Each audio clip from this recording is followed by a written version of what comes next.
नमस्कार, math fever में आपका स्वागत है। मैं विवेक सिंह। आज हम पढ़ेंगे इंटीग्रेशन के अंदर एक्सरसाइज 7.11 को।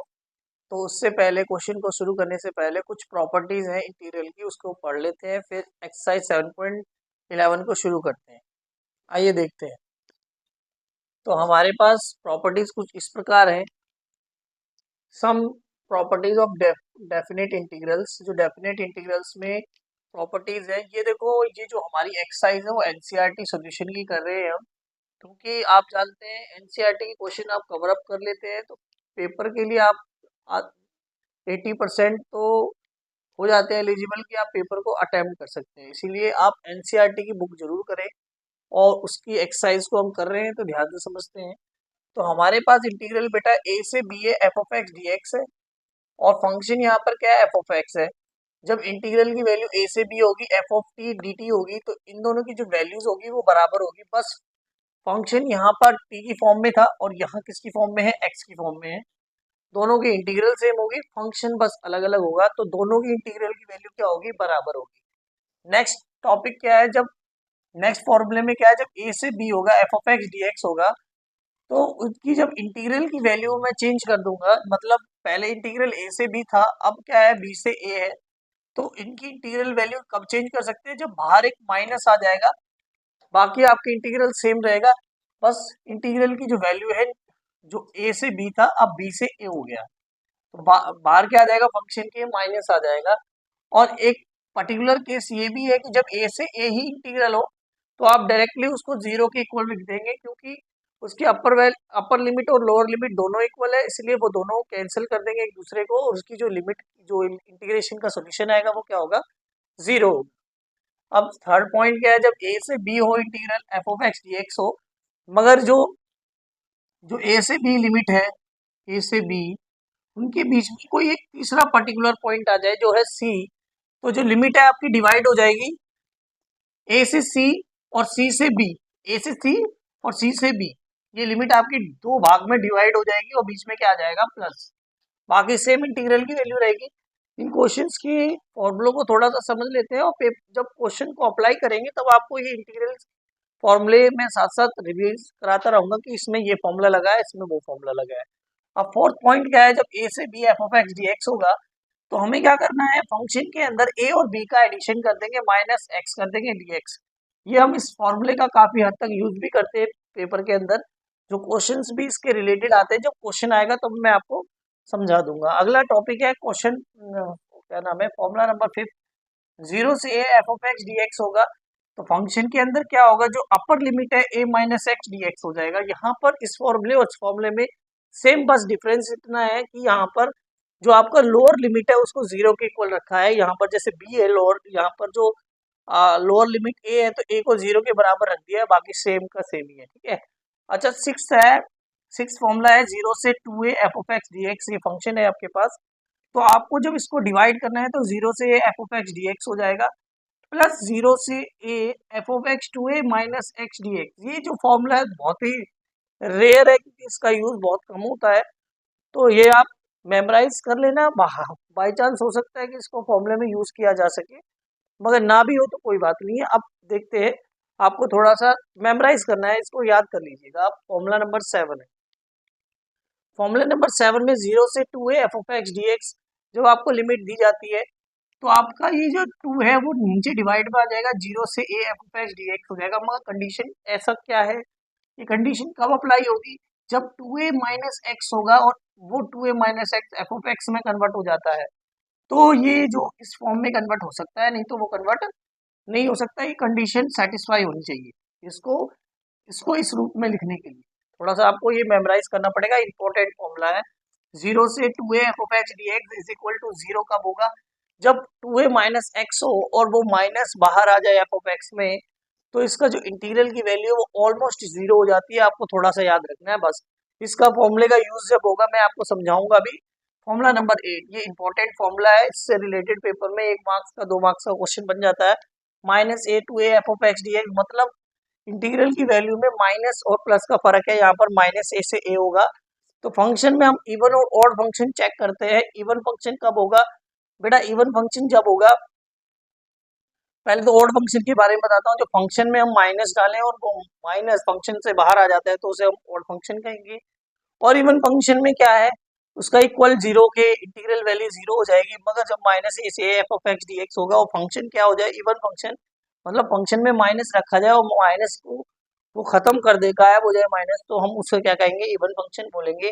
और इंटीग्रल की जो वैल्यू माइनस ए से ए थी वो अब क्या हो जाए, टू से टू बाहर आ जाएगा, जीरो से ए इंटीग्रल की वैल्यू हो जाएगी F of x d x हो जाएगी। तो ये जो फॉर्मूलाज हैं, इसमें इंपॉर्टेंट फॉर्मूलाज आपके कौन कौन से हैं, ये फॉर्मूला इंपॉर्टेंट है, ये भी फॉर्मूला इंपॉर्टेंट है, ये इंपॉर्टेंट फॉर्मूला है, ये वाला इंपॉर्टेंट फॉर्मूला है। इसका रेयरली यूज होता है, मगर इंपॉर्टेंट तो आप इन दोनों में से एक भी फॉर्मूला लर्न कर सकते हैं।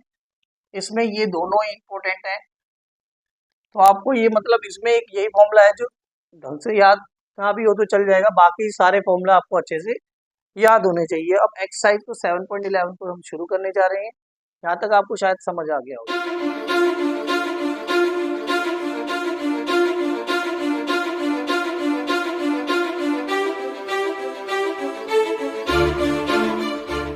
आइए देखते हैं फिर।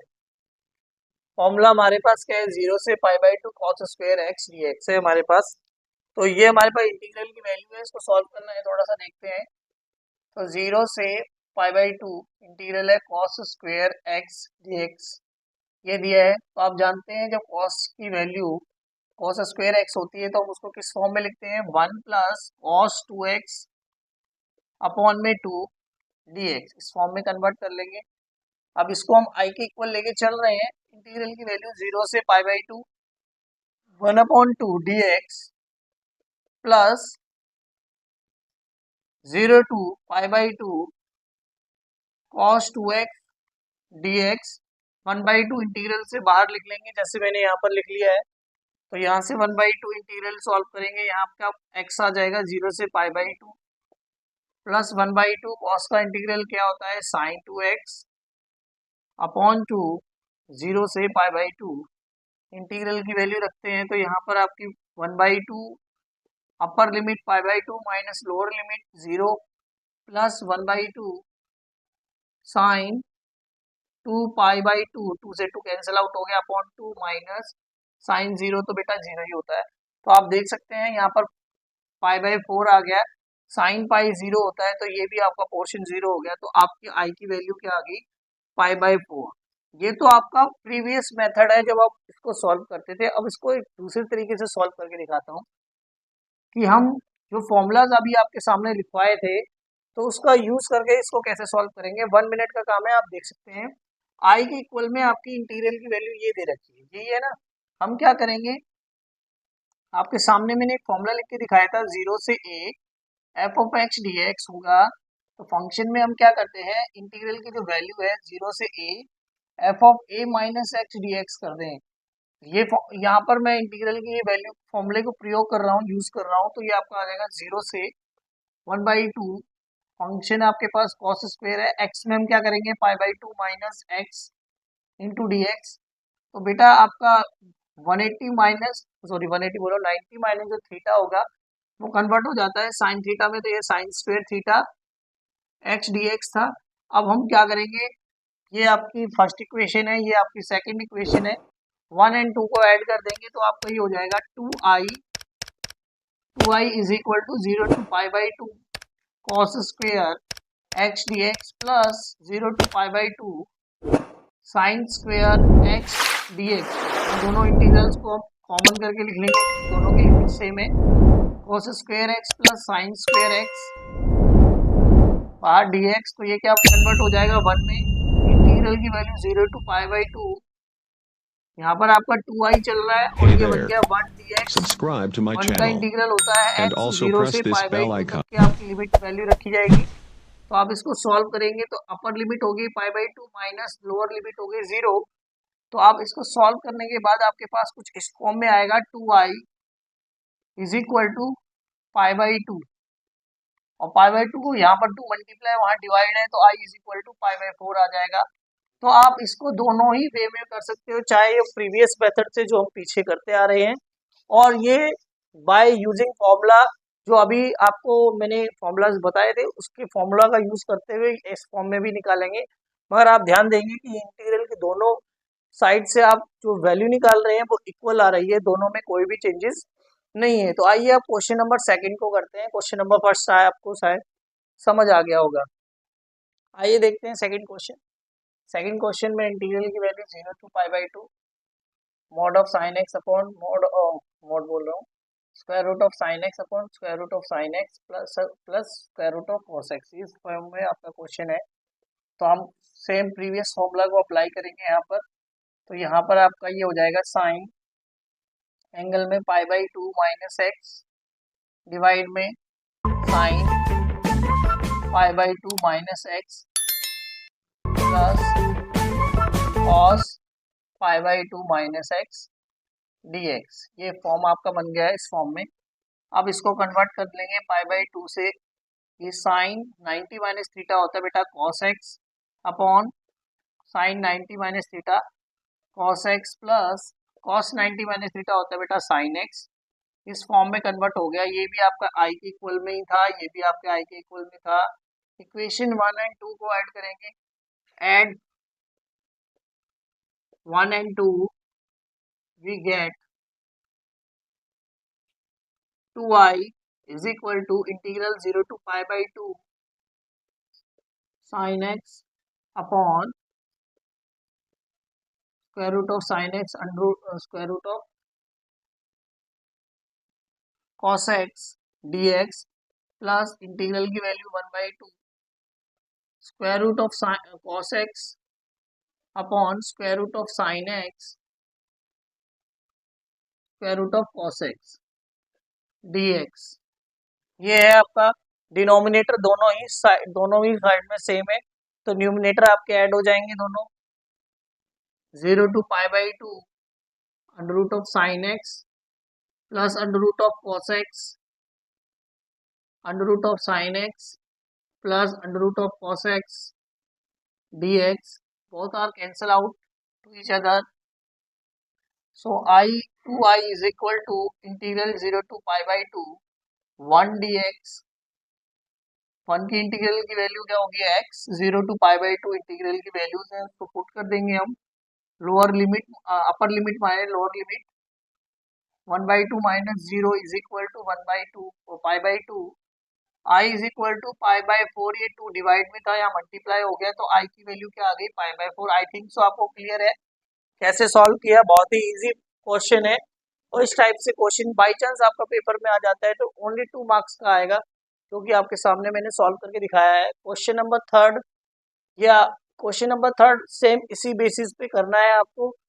तो आपको ये मैं क्वेश्चन नंबर थर्ड सॉल्व करके नहीं दिखाऊंगा, क्वेश्चन नंबर 4 की ओर बढ़ेंगे, क्योंकि ये आपका होमवर्क है। ये मान लो आप ये आप करना चाहें तो सिमिलरली सेम क्वेश्चन नंबर 2 की तरह होएगा। ये होमवर्क हो गया आपका, ठीक है। अब क्वेश्चन नंबर 4 की ओर बढ़ेंगे, सेम इसी वे में होगा, इसीलिए मैंने नहीं कराया है। सेम यही स्टेप होंगे। यहाँ पर आपका 90 माइनस थीटा, यहाँ पर भी आपका 90 माइनस थीटा, फिर इसका डिनोमिनेटर बोथ साइड सेम हो जाएगा, जैसे इस केसेस में हुआ हो 1 आ जाएगा, और आंसर भी आपका ऑलमोस्ट सेम आएगा इसमें और इसमें, क्योंकि इंटीग्रल की वैल्यू सेम है। ठीक है, आई थिंक जो समझ आ रहा होगा आपको। क्वेश्चन नंबर 4 की ओर बढ़ेगी। आइए क्वेश्चन नंबर 4 को देखते हैं।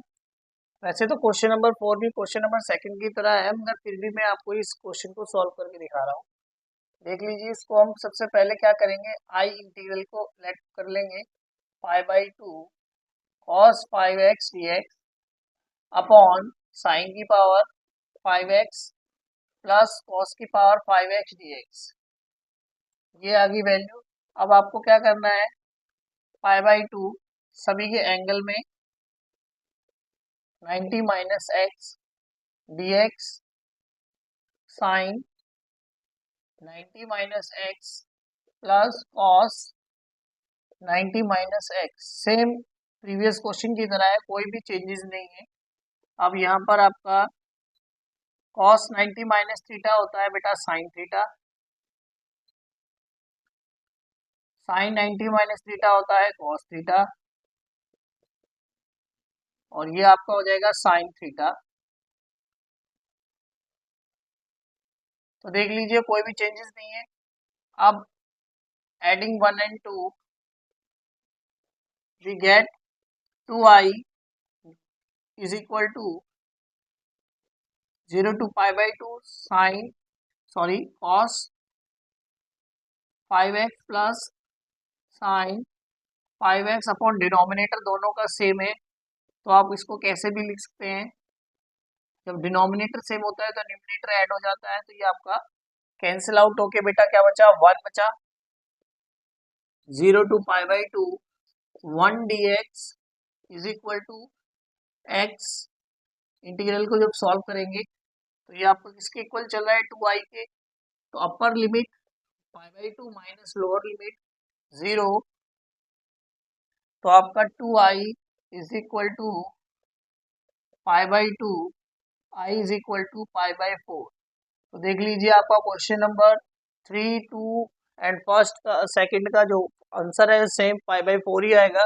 स्टेप्स भी बिल्कुल सेम है, इसीलिए मैं इसको करना नहीं था, मगर एक क्वेश्चन मैंने आपको होमवर्क में दे दिया था, तो इसीलिए मैंने ये आपको करके दिखा दिया। आप क्वेश्चन नंबर 5 को करेंगे, इसको मैं इरेज कर देता हूँ यहाँ से।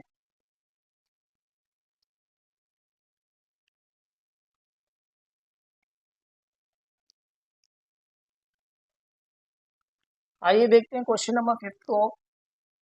फिफ्थ को बेटा सबसे पहले तो हम इसको i के इक्वल मैं लिख ले रहा हूँ, i is equal to integral -5 to 5 upper limit f of x mod of x plus 2 dx। तो देख लीजिए मैंने आपको इसके लिए एक फॉर्मूला बताया था, देखिए a से b इंटीग्रल हो f ऑफ x dx हो, तो आपकी जो इंटीग्रल की वैल्यू है a से c चली जाती है, f ऑफ x dx हो जाएगा, प्लस c से b चली जाएगी, f ऑफ x dx हो जाएगा। अब इसमें ये फॉर्मूला क्यों अप्लाई होगा, इसको मैं आपको कुछ समझाना चाह रहा हूँ, थोड़ा आप ध्यान से देखिएगा। देख लीजिए यहाँ पर हमारे पास जो फंक्शन अवेलेबल है f ऑफ x, वो है mod ऑफ x प्लस 2। इस फंक्शन को मैं दो पार्ट्स में ब्रेक करूंगा। अब कैसे ब्रेक करेंगे उसको आइए समझते हैं। तो हमारी जो वैल्यू है वो बेटा -5 और 5 के बीच में इंटीग्रल की है, बीच में हमारे पास एक वैल्यू आएगी, वो कैसे आएगी सबसे पहले मैं वो समझाता हूँ आपको। तो आपको क्या करना है, ये x प्लस 2 है, इसे इक्वल टू 0 रखेंगे हम, और x की वैल्यू फाइंड आउट करेंगे, तो हमारी वैल्यू आती है x इज इक्वल टू -2। तो जो आपकी जो लिमिट ब्रेक होगी, मतलब ये जो C पॉइंट होगा वो आपका क्या होगा, -2 होगा। तो -2 वैल्यू होगी, तो आपका जो फंक्शन है f ऑफ x वो टू पार्ट्स में डिवाइड हो जाएगा। पहले हम देखेंगे -5 से 5 के बीच में, फिर हम देखेंगे -2 से 5 के बीच में। लिमिट दो पार्ट्स में ब्रेक हुई है, पहले यहाँ से इनके बीच में और इसके बीच में। अब -5 और -2 के बीच में कोई भी आप नंबर पुट करो, तो मैंने मान लो बाई चांस पुट कर लिया, अब x प्लस 2 ये हमारे पास है, हमने इन दोनों के बीच में कोई भी नंबर ले लिया, मैंने मान लिया -4 है, तो -4 प्लस 2 इज इक्वल टू क्या आ गया, -2। इसका मतलब जो भी वैल्यू मैं यहाँ रख रहा हूँ वो माइनस में आएगी जब भी -5 और -2 के बीच में होंगे। तो इसका मतलब जो आपका x प्लस 2 होगा वो क्या होगा, इस फॉर्म में नेगेटिव होगा। जो फंक्शन होगा आपका वो क्या होगा, नेगेटिव होगा। इसी वे में -2 और -5 के बीच में कोई भी आप नंबर ले लीजिए, तो मैंने ले लिया मान लो 0, 0 प्लस 2 क्या आ गया, 2, तो 2 एक पॉजिटिव नंबर है, तो आपका फंक्शन क्या होगा, प्लस में होगा, तो ये आपका कुछ इस फॉर्म में दिखेगा। तो जो मैंने लिमिट ब्रेक की है तो उसमें हम इसको रखेंगे। आइए कैसे रखते हैं वो समझते हैं, शायद यहाँ तक आपको समझ आ गया होगा। तो i इज इक्वल टू जो आपका इंटीग्रल था -5 से -2 जाएगा, -5 से -2, f ऑफ x आपका क्या होगा इसमें, -x प्लस 2, तो -x plus 2 dx plus integral की वैल्यू -2 से 5 तक जाएगी, -2 से 5, और उसमें जो f ऑफ x होगा वो क्या होगा, x प्लस 2, तो यहाँ क्या आ गया, x प्लस 2 dx। एक बार रिपीट कर रहा हूँ, थोड़ा सा समझ लीजिए। -5 और -2 के बीच में कोई भी वैल्यू देखनी है, मान लो मैंने -4 ले लिया या -3 ले लिया, तो आप इस फंक्शन में रख के देखिएगा, -3 और प्लस 2 जो होगा वो माइनस में आएगा। इसका मतलब फंक्शन जो नेगेटिव बोर्ड को आपको कंसीडर नहीं करना है, बस प्लस और माइनस देखना है। तो माइनस आप यहाँ रखेंगे तो जो वैल्यू आ रही है वो नेगेटिव होगी, इसीलिए फंक्शन आपका क्या हो जाएगा, नेगेटिव। इसी वे में जब -2 और -2 से 5 के बीच में कोई भी वैल्यू पुट करते हैं, बाई चांस मैंने 0 ले लिया, तो हमारे पास क्या आ रहा है, 2 आ रहा है, और 2 एक पॉजिटिव नंबर है, इसलिए जो फंक्शन है आपका वो पॉजिटिव हो जाएगा बस। और जितने के बीच में मैंने लिया है उसको हम यहाँ पर लिखेंगे। तो आपको यहाँ पर देख सकते हैं लिमिट हमारी ब्रेक किस पे हुई है, -2 पे हुई है, जो आपका यहाँ पर क्या है, सी पॉइंट है, जो आपको इस फॉर्मूले में नजर आ रहा है। ठीक है, तो सिंपल है, इसको आप सॉल्व कर लीजिए।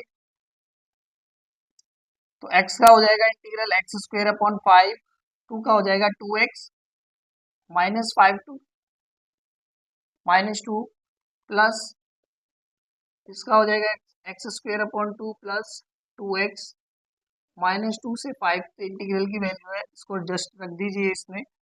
तो यहाँ पर -2 का स्क्वेयर अपॉन 2 प्लस 2 की वैल्यू माइनस x की वैल्यू -2 रख दी, माइनस अपर लिमिट के बाद लोअर लिमिट रखेंगे। लोअर लिमिट आपकी होगी -5 का स्क्वेयर अपॉन 2 -2 माइनस के 5। ये माइनस जो है लोअर लिमिट रखते हैं तो नेगेटिव डालते हैं, इसीलिए ये माइनस बाहर लिखा गया है। इसी वे में इसके अंदर भी ऐसे ही रखते हैं, 5 का square upon 2 plus 2 into 5 minus -2 का स्क्वेयर अपॉन 2 प्लस माइनस आएगा बेटा 2, क्योंकि लोअर लिमिट रख रहे हैं यहाँ तक। इतना लिख लिया है, इतना मैंने समझा दिया है। तो ये पोर्शन मैं इरेज कर रहा हूँ, इसको सॉल्व करके आपके सामने सॉल्व करता हूँ। मगर जितना मैंने इरेज किया है ये आपको वहां पर रिटर्न करना है पूरा। आप देख लीजिए इसका जो सोल्यूशन होगा, आई आपका जो इक्वल में था क्या आएगा, अब यहाँ देख लीजिए। 2 का स्क्वायर क्या होता है बेटा, 4, 4/2 -4, 2 2 4 माइनस क्या आ गया, -5 का स्क्वायर बेटा 25 ही होगा। तो ये ऐसे रहेगा, -5 और -5 और 2 माइनस के तो हो गया प्लस के 10। ये आ गया आपके पास प्लस 25/2 प्लस 10, 5 टू 10 माइनस 2 का स्क्वायर होता है बेटा 4/2, 2 2 4, ये आ गया आपके पास। तो इसको थोड़ा सॉल्व कर लेते हैं। यहाँ पर आप देख सकते हैं ये आपका 4/2 है, ये आपका 25/2 है। इस माइनस को आप अंदर डाल लीजिए, तो ये आपका हो गया माइनस के 4/2 प्लस के 4 प्लस के 25/2 माइनस के 10। इस प्लस को आप यहीं पे कंसीडर करेंगे तो 25/2 प्लस 10 4/2 प्लस 4। अब बेटा 25/2 क्या बन जाएगा, 25 -4/2 तो बन जाएगा माइनस के 4 प्लस के 4 प्लस के 4 हो जाएंगे 8। ये प्लस के 10 माइनस के 10 से कैंसिल आउट हो जाएंगे। 25 8 में से 4 गए तो प्लस के 4 आ गए, तो ये 25 प्लस 4 कितना आ गया, 29। तो इंटीग्रल की वैल्यू आपके पास कितनी आई, 29। तो शायद आपको समझ आ गया होगा। तो ये वाला क्वेश्चन आप ध्यान से समझ लीजिएगा, इस टाइप का क्वेश्चन पेपर में आ सकता है। और इसमें मेन इंटीग्रेशन नहीं होती है, इसमें इंटीग्रल की जो वैल्यूज है इसमें थोड़ा ध्यान रखना पड़ता है, प्लस माइनस का बहुत ज़्यादा। तो ये क्वेश्चन नंबर 5 है, सेम एज इट इज आपका क्वेश्चन नंबर 6 भी इसी वे में करना है आपने। तो ये आपका होमवर्क दे दिया है मैंने, ये आपका होमवर्क है, बाकी सब आप खुद से कर लीजिएगा। सेम क्वेश्चन नंबर 5 को जैसे फॉलो अप करेंगे, सेम 6 में भी ऐसे ही करना होगा। तो 6 आपका होमवर्क हो गया, शायद आपको समझ आ गया हो मेरे द्वारा। फिर भी आपको नहीं समझ आता है तो इसको आप मुझे कमेंट में लिख सकते हैं। तो आज के लिए इतना ही। आपको अच्छा लगता हो तो प्लीज़ मेरे चैनल को सब्सक्राइब कीजिए, मैथ फीवर को। तो आज के लिए इतना ही, धन्यवाद। आपका समय शुभ रहे।